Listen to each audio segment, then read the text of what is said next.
नमस्कार, देश दुनिया में आपका स्वागत है। आपके साथ मैं हूं सुधा शर्मा। तो आइए खबरों की शुरुआत करते हैं। खबरों में सबसे पहले बात करेंगे ब्रिटेन की। जी हां, आपको बता दें, कोरोना महामारी की वजह से ब्रिटेन में 7 लाख लोगों की मौत हो सकती है। यूनिवर्सिटी ऑफ ब्रिस्टल के अनुसार ब्रिटेन में 7 लाख से ज्यादा लोग जान गंवा सकते हैं। ये संख्या दूसरे विश्व युद्ध में हुई मौतों से भी ज्यादा है। अध्ययन में कहा गया है कि मंदी, गरीबी और लापरवाही की स्थिति में ये आंकड़ा और भी ज्यादा बढ़ सकता है।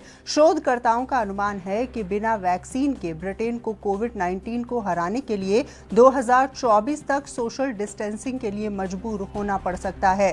साथ ही लॉकडाउन की वजह से मंदी भी आ सकती है। ऐसे में अगले 5 साल में 6.75 लाख लोगों की मौत हो सकती है।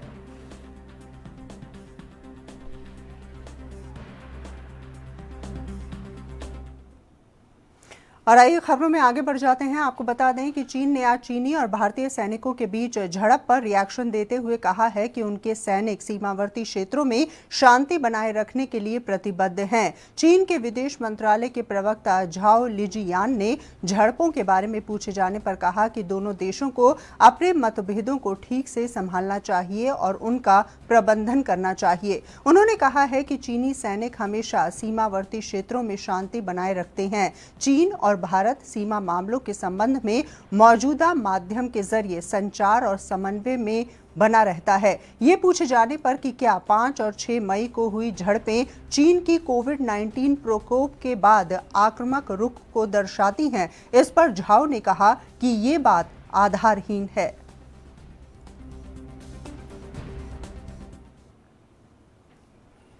और अब बात करते हैं ईरान की। जी हां, आपको बता दें कि इन दिनों अमेरिका और ईरान के बीच में तनाव चल रहा है और इस तनाव के दौरान ही ईरान की नौसेना ट्रेनिंग लगातार कर रही है। ईरान की एक मिसाइल ने अपने ही जहाज को इस बीच निशाना बना दिया। ओमान की खाड़ी में हुए इस हादसे में एक सैनिक की मौत हो चुकी है। यह हादसा ट्रेनिंग के दौरान हुआ है। कई सैनिक जख्मी हो चुके हैं। कोनारक ईरानी नौसेना का एक बड़ा जहाज है। हालांकि मृतकों की संख्या ज्यादा है, इस बात की आशंका जताई जा रही है।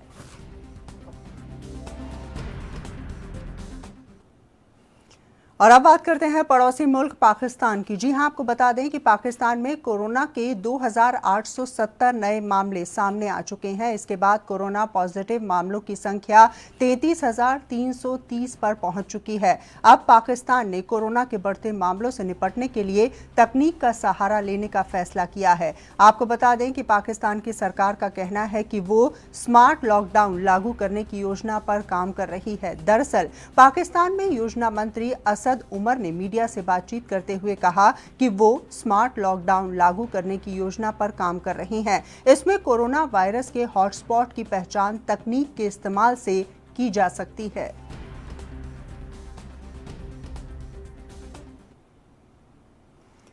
और अब बात करते हैं भारत की। जी हां, आपको बता दें कि प्रधानमंत्री नरेंद्र मोदी ने सभी राज्यों के मुख्यमंत्रियों के साथ वीडियो कॉन्फ्रेंसिंग के जरिए उनसे कोरोना लॉकडाउन से बाहर निकलने पर चर्चा की। प्रधानमंत्री मोदी ने लॉकडाउन और अर्थव्यवस्था से जुड़ी कई चीजों पर भी विचार विमर्श किया है। इसमें राजस्थान के मुख्यमंत्री अशोक गहलोत ने अंतरराज्यीय सप्लाई चेन को सुचारू रूप से बहाल करने की मांग की है, तो वहीं गुजरात के मुख्यमंत्री का ये मानना है कि सिर्फ कंटोनमेंट जोन तक ही लॉकडाउन लागू रहना चाहिए। हालांकि मंगलवार से तकरीबन 50 दिन बाद रेल सेवा शुरू होने जा रही है। वहीं तेलंगाना के मुख्यमंत्री ने विरोध इसका किया है और कहा है कि रेलवे की शुरुआत होने के बाद कोरोना के मामलों में तेजी देखने को मिलेगी। मुख्यमंत्री के साथ इस वीडियो कॉन्फ्रेंसिंग के दौरान प्रधानमंत्री नरेंद्र मोदी के साथ गृह मंत्री अमित शाह, रक्षा मंत्री राजनाथ सिंह और वित्त मंत्री निर्मला सीतारमण मौजूद रहे।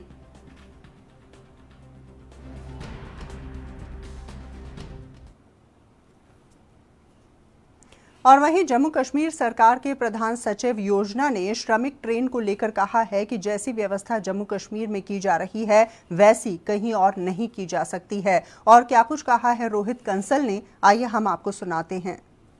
जो ट्रेन चल रही हैं इसमें पहले 2 ट्रेन जो हैं कल सवेरे उधमपुर रेलवे स्टेशन पे आने की अपेक्षा है, एक्सपेक्टेशन है हमारी, और इसके लिए सारी तैयारियां मुकम्मल कर ली गई हैं। इसमें 2 इम्पॉर्टेंट चीज़ें हैं। एक तो ये है कि हमने अपनी टेस्टिंग और सैम्पलिंग कैपेसिटी जो है अपग्रेड की है, रैंप अप की है, ताकि आने वाले प्रत्येक व्यक्ति की 100% सैम्पलिंग टेस्टिंग हो सके।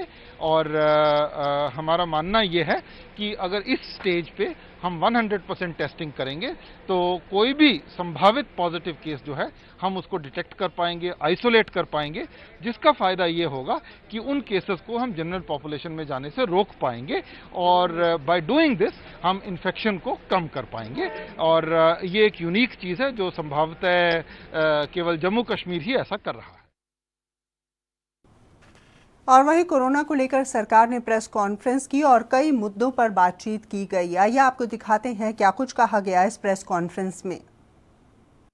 हम सबको मिलकर ये प्रयास करना है कि जिस भी किसी को कोविड-19 के सिम्टम्स डेवलप हों, वह उसे छुपाए नहीं बल्कि सामने आकर उससे संबंधित इलाज ले।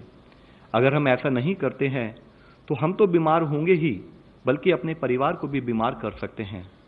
हर पेशेंट को अपने को बचाने के साथ साथ अपनी फैमिली को बचाने के लिए सरकार द्वारा प्रोवाइड की गई हेल्थ सुविधाओं को अपनाते हुए इस लड़ाई में अपना योगदान देना होगा। देश में अब तक 20,917 लोग कोविड-19 से क्योर हो चुके हैं और 44,029 केसेस एक्टिव मेडिकल सुपरविजन में हैं। पिछले 24 घंटे में अगर हम देखें तो पाते हैं कि टोटल केसेस में 4,213 केसेस का इंक्रीज नोट किया गया है, पर साथ में ही 1,559 पेशेंट्स क्योर भी हुए हैं। इस तरीके से हम देखें तो पाते हैं कि हमारा टोटल रिकवरी रेट अब 31.15% हो चुका है।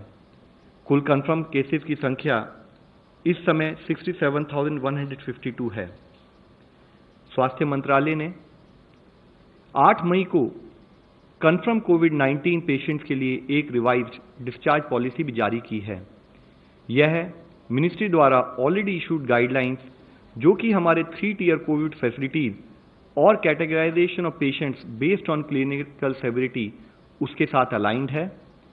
पहले जो क्राइटेरिया था कि या तो चेस्ट रेडियोग्राफ क्लियर होना चाहिए या 2 कॉन्जिक्यूटिव RT-PCR टेस्ट नेगेटिव होने चाहिए, उसके भिन्न होते हुए नई डिस्चार्ज पॉलिसी के अनुसार जो केसेस जो कि माइल्ड हैं, वेरी माइल्ड हैं या प्री सिम्टोमेटिक केसेस हैं और कोविड केयर फैसिलिटी में एडमिट हैं, अगर सिम्टम की शुरुआत के 10 दिनों में उनको 3 दिन तक फीवर ना हो तो उन्हें डिस्चार्ज किया जा सकता है। ऐसे समय में डिस्चार्ज से पहले टेस्टिंग करने की आवश्यकता नहीं है। माईगॉव द्वारा बनाया गया एक और वीडियो भी मैं आप सबके सामने प्रस्तुत करना चाहूँगा। धन्यवाद। तो देखिए, जैसे कुछ भी अगर किसी पर्टिकुलर पॉकेट्स में हमें ज़्यादा केसेस हम देखते हैं तो वहाँ हमारा हमेशा से एफर्ट रहता है कि जो हमारी कंटेनमेंट पॉलिसी है उसको उतने ही सुदृढ़ तरीके से उसको वहाँ पर इम्प्लीमेंट किया जाए। जरूरी है कि जहाँ पर भी केसेस आएँ वहाँ हम एक प्रॉपर कंटेनमेंट जोन डिफाइन करें, स्ट्रिक्ट पेरीमीटर कंट्रोल करें और वहाँ पर बाद में स्पेशल टीम्स के द्वारा हाउस टू हाउस सर्वे करते हुए कोई भी हमारे फीवर, कफ और ब्रेथलेसनेस रिलेटेड इश्यूज हैं, कोई भी ऐसे केसेस उनको अर्ली आइडेंटिफिकेशन करें। सैम्पलिंग गाइडलाइंस के तहत वहाँ पर हम उनका सैंपल्स लें और साथ में जो भी पॉजिटिव पेशेंट पाए जाएं उनको अपने कोविड डेडिकेटेड हॉस्पिटल में रिक्वायर्ड ट्रीटमेंट प्रोवाइड करें। तो जो हमारा मेजर फोकस होता है कि ऐसे पॉकेट्स आइडेंटिफाई करते रहें जहाँ पर कि ज़्यादा केसेस आ रहे हैं और वहाँ पर हम उतने ही स्ट्रॉन्ग कंटिंजेंट जो हमारे कंटेनमेंट मेजर्स हैं उसका इम्प्लीमेंट करें। आज बनाई है उसके अनुसार जो राज्य सरकार या जो केंद्र शासित प्रदेश है जहां पर वो ट्रेन पहुंचेगी वो अपनी स्थिति अनुसार हेल्थ प्रोटोकॉल्स बनाएगी और वो हेल्थ प्रोटोकॉल्स इम्प्लीमेंट किए जाएंगे। और चलिए खबरों में आगे बढ़ते हुए अब बात करते हैं पंजाब की। जी हां, आपको बता दें कोरोना मरीजों की कुल संख्या पंजाब में 1877 पर पहुंच चुकी है। ये भी आपको बता दें कि 24 घंटे में 54 नए कोरोना मरीज सामने आ चुके हैं। अब तक 31 लोगों की मौत भी हो चुकी है। 168 कोरोना मरीज ठीक भी हो चुके हैं। कुल एक्टिव मरीजों की संख्या 1678 है और सभी 22 जिलों में कोरोना का संक्रमण फैल चुका है।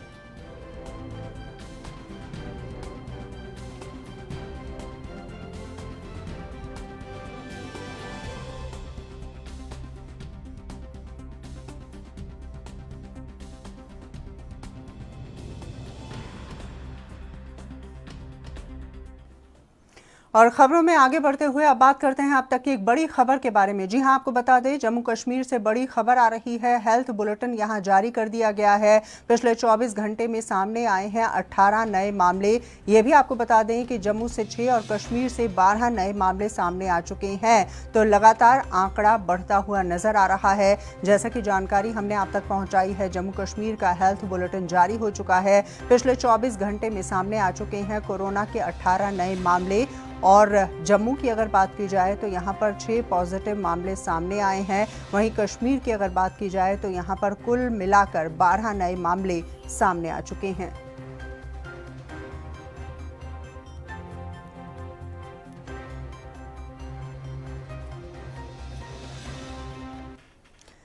और वहीं पंजाब की एक बार फिर से बात कर लेते हैं। आपको बता दें कि पंजाब के अमृतसर में 9 और कोरोना मरीजों की पुष्टि हो चुकी है, जिसके बाद कुल आंकड़ा 295 हो चुका है।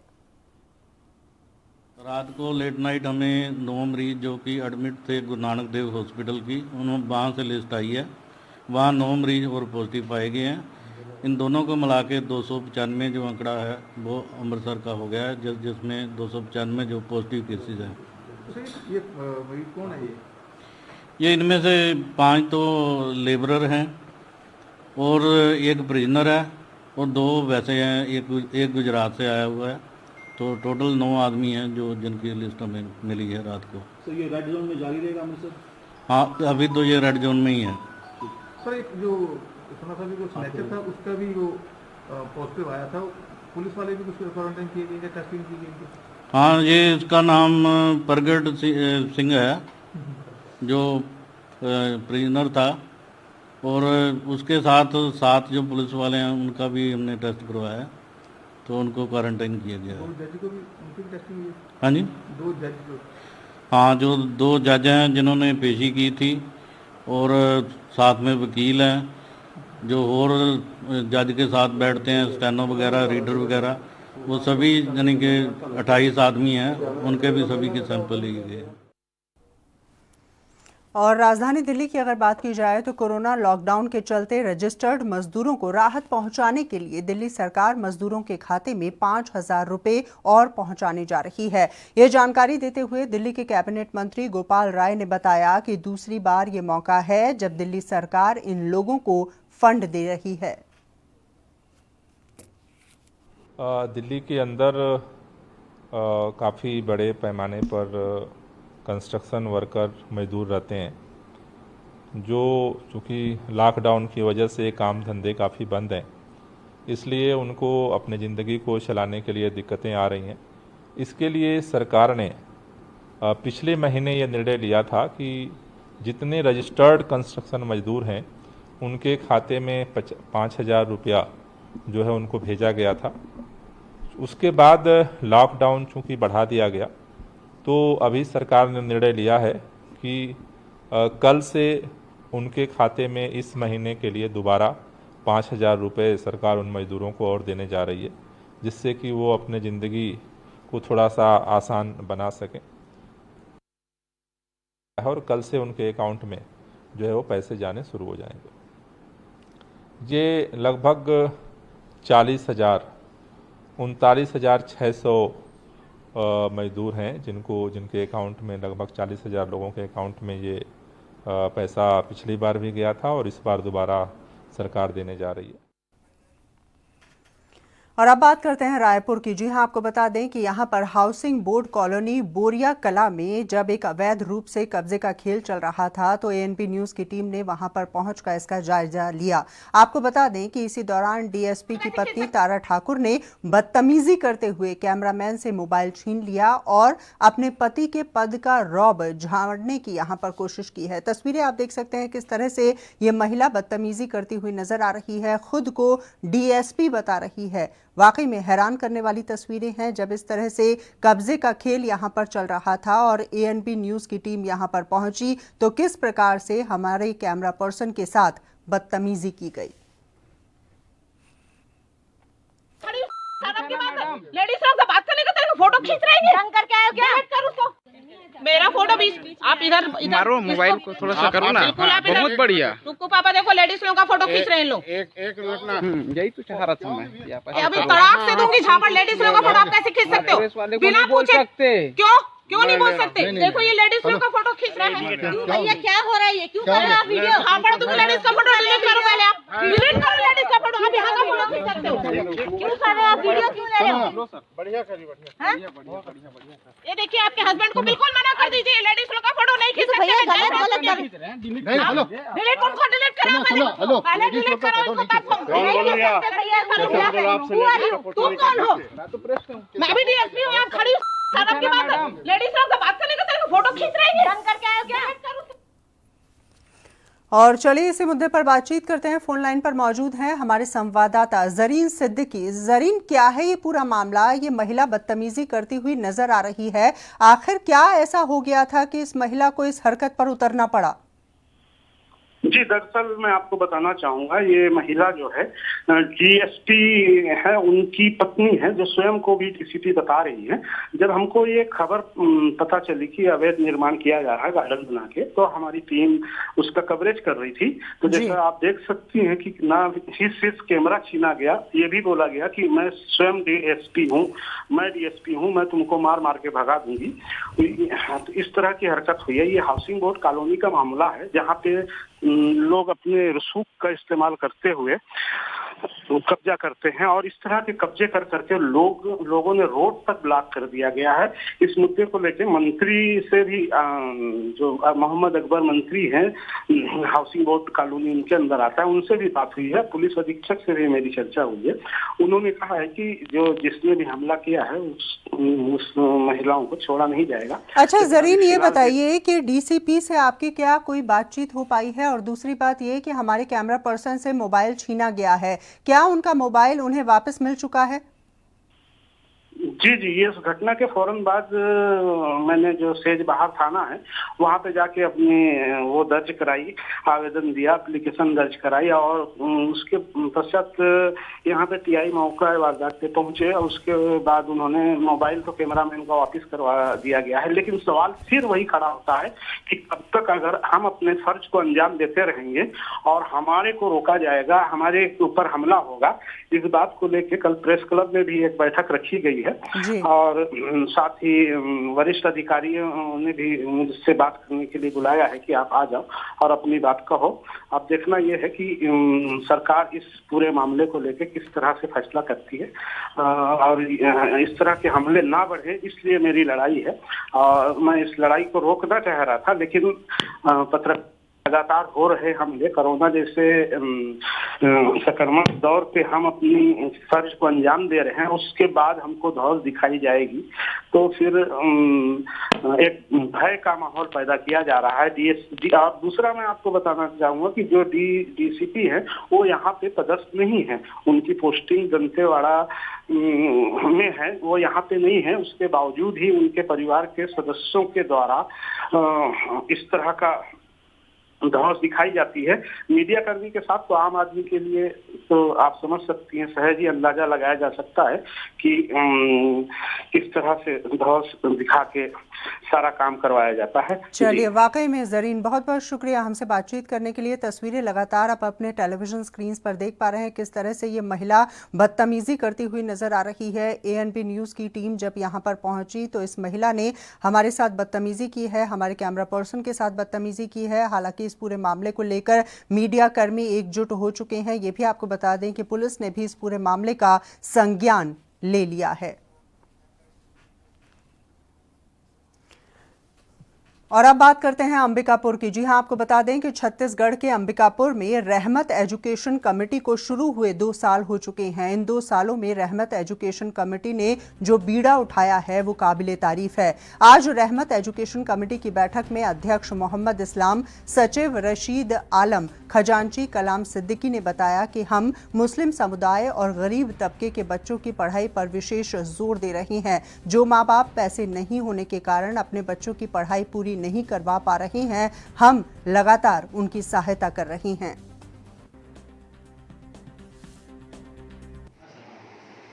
अभी ये कोरोना महामारी के वजह से पूरे मुल्क में जो मंदिर, मस्जिद, इबादतगाह, चर्च, गुरुद्वारा जो सभी बंद हैं। तो मैं अपने कौम के लोगों से भी, मुस्लिम समाज के लोगों से भी अपील करता हूँ कि जो हिंदुस्तान का चाहे मुल्क का जो कानून करता है उसी हिसाब से अपन काम करेंगे। अगर वो उन लोग का करना है कि भाई घर में नमाज पढ़ना है, तो मैं भी अपने कौम के लोगों से खुल के कहता हूँ कि भाई घर में नमाज पढ़ें, घर में। और खबरों में आगे बढ़ते हुए अब बात करते हैं हरियाणा की। जी हां, आपको बता दें कि हरियाणा के टोहाना में बिजली दफ्तर पहुंचकर बिजली का कनेक्शन ना मिलने से परेशान किसानों ने हरियाणा सरकार मुर्दाबाद के नारे लगाए हैं। वहीं उन्होंने 15 दिनों तक समस्या का हल नहीं होने पर रोड जाम करने की बात कही है। किसान गेहूं की फसल की कटाई कर चुका है और अब फसल लगाने की तैयारी में है। टोहाना क्षेत्र के किसान इस समय गहरी परेशानी से गुजर रहे हैं। उनका कहना है कि एक लंबे समय से वो बिजली विभाग से लगातार गुहार लगा रही हैं कि उन्हें खेती के लिए बिजली का कनेक्शन दिया जाए, लेकिन उनकी कोई भी सुनवाई नहीं हो पा रही है। किसान यहाँ आज आए हैं, जिन किसानों ने ट्यूबवेल के पैसे भरे हुए हैं, एस्टीमेट की कॉस्ट थी और कंसेंट मनी थी, उनके रिगार्डिंग आए हैं। यहाँ पे किसानों ने ये कहा कि हमारे पास ऑलरेडी हमने मोटर परचेज कर रखी है, तो हमारी वही मोटर चलाई जाए और हमसे एडिशनल मोटर के पैसे ना भराए जाएं। अब इस साल से सिस्टम ये है कि डिपार्टमेंट ने मोटर परचेज कर रखी है और वो पैसा उसका ऑनलाइन भरा जा रहा है डिपार्टमेंट का, और ऑफिस में भी भरवा रहे हैं, लेकिन जिम्मेदार उस पर मना कर गए कि हमारे पास ऑलरेडी मोटर है और हम उसका पैसा नहीं भरना चाहते क्योंकि हमने पहले परचेज की हुई है। अब उस वजह से दोबारा लिस्ट खुलेगी। पहले जिन्होंने पैसे भर दिए थे उनकी सीनियरिटी बन के आई है, फतेहाबाद में कनेक्शन होने शुरू हुए हैं। अभी टोहाना में अभी काफ़ी कम लोगों ने पैसे भरे हैं मोटर के, तो मोटर के जो पैसे भरने के बाद मोटर स्टोर में आएगी, स्टोर के हिसाब से उनकी सीनियरिटी बनेगी और मोटर स्टोर से जिम्मेदार को दी जाएगी, उसके बाद कनेक्शन रिलीज होगा। तो आपने देखा किस तरह से किसान यहाँ पर पहुंचे हैं और लगातार परेशानी उनकी बढ़ती हुई नजर आ रही है। किसानों का ये कहना है कि उन्हें फसल लगानी है और ऐसे में कोई सहायता फिलहाल उन्हें मिलती हुई नजर नहीं आ रही है। उम्मीद करते हैं कि जल्द से जल्द उनकी परेशानी का हल निकल पाएगा। खबरों में आगे बढ़ते हुए अब बात पटियाला की। जी हां, आपको बता दें कि पंजाब के पटियाला से लॉकडाउन के बीच एक प्रवासी परिवार उत्तर प्रदेश जाने के लिए पैदल निकला था। इसी बीच हरियाणा के अंबाला में 3 साल के बच्चे की हालत बिगड़ गई, जिसके बाद अंबाला पुलिस ने बच्चे की सहायता कर उसे अस्पताल पहुंचाया और अब बच्चे को हार्ट ऑपरेशन की आवश्यकता है, जिसके लिए एक एनजीओ और विधायक ने उस बच्चे के इलाज का खर्चा उठाने की बात कही है। उसे अस्पताल में भर्ती भी करा दिया गया है। तस्वीरें आपके टेलीविजन स्क्रीन पर हैं। ये बच्चा अस्पताल पहुंच चुका है और इसके इलाज का प्रबंध किया जा रहा है। देखिए, जो बच्चा जब ये पटियाला से हैं, वैसे काम करने वाले, लेकिन ये पीछे से यूपी के हैं। लॉकडाउन में जब ये पटियाला से यूपी साइकिल पे वापस जा रहे थे, तो यहाँ हरियाणा पुलिस का जो नाका लगा हुआ था, हमारे एसपी साहब ने इसको देखा, तो उनको बच्चे की प्रॉब्लम का पता चला, तो उसको मिशन हॉस्पिटल में एडमिट कराया। उसके बाद आज इसको हम पार्स हॉस्पिटल में भेज रहे हैं, जहां पर इसके ऑपरेशन की व्यवस्था की है। मेरा आसमान जो हमारी एनजीओ है और साथ में जो रोटरी क्लब अंबाला सेंट्रल, जो रोटरी का एक प्रोजेक्ट चलता है हार्टलाइन के नाम से, तो ये इकट्ठे होकर हम दोनों, मेरा आसमान और रोटरी क्लब वाले, इस बच्चे के जो इलाज का पूरा खर्चा उठाएंगे। कल हमें हमारे पत्रकार साथियों ने भी 11,000 रुपये देने की घोषणा की है और ऐसे करके समाज के कई और साथी भी आगे आए हैं, जिन्होंने किसी ने 21,000, किसी ने 5100 ऐसे करके देने की घोषणा की है। लेकिन इसके बच्चे के इलाज के ऊपर कितना भी खर्चा आए, ये हमने तय किया है कि इस बच्चे का इलाज बिल्कुल ठीक तरीके से होगा और भगवान ने चाहा तो ये बच्चा कुशल जो है अंबाला से अपने घर जा पाए। ये बच्चा जो है तकरीबन 29 तारीख को हमारे पास जब आया, जब दाखिल कराया, तो उस टाइम के ऊपर बिल्कुल ब्लू हुआ था, नीला हुआ था। जब इसके टेस्ट वगैरह करवाए तो इसको वो टेट्रोलॉजी ऑफ फैलेट्स जो एक डिजीज़ होती है, जिसके बीच में इसको वेंट्रिकुलर सेप्टल डिफेक्ट भी है, पल्मोनरी एट्रेसिया भी है, ये सारी 3-4 चीज़ों को मिला के जब होता है तो टेट्रोलॉजी ऑफ फैलेट्स, तो इसको इमिडिएटली जो है हार्ट सर्जरी की, ओपन हार्ट सर्जरी की ज़रूरत होती है। ये देखा गया कि जब हमने 2-3 इंस्टीट्यूशंस को किया, तो एक जो डॉक्टर पीजीआई के रिटायर्ड हैं उन्होंने हाँ की कि yes I will be able to do it. तो आज हम वहाँ पे विधायक जी के सहायता से, क्योंकि पैसा लगता है हर चीज़ में, तो विधायक जी और रोटरी क्लब की सहायता से ये जो बच्चे को ऑपरेशन कराने के लिए भेज रहे हैं। लेकिन जितने दिन यहाँ पे रहा फिलाडेल्फिया हॉस्पिटल में, we have taken a good care of the whole family, और उनके साथ ये यहाँ पे ठीक रहा, और नाउ द कंडीशन जो है बच्चे की वो काफ़ी अच्छी है। ठीक जी, अब आज पहले टेस्ट होंगे, टेस्ट होने के बाद सर्जरी जो है हो सकता है कल के लिए प्लान कर लें या लेटर ऑन के लिए प्लान करें। अगर लेटर के लिए प्लान करते हैं तो वापस यहाँ पे आएगा, फिर रहेगा और फिर सर्जरी के लिए जाएगा। अगर कल के लिए प्लान कर लेते हैं तो कल ही चला जाएगा। तो आपने देखा किस तरह से बच्चे की सहायता की जा रही है, इलाज की आवश्यकता है, और ऐसे में विधायक और डॉक्टर सामने आ चुके हैं। और चलिए इसी के साथ फिलहाल के लिए देश दुनिया में बस इतना ही। मुझे दीजिए इजाज़त, लेकिन देश और दुनिया की तमाम खबरों के लिए आप जुड़े रहिए हमारे साथ। नमस्कार।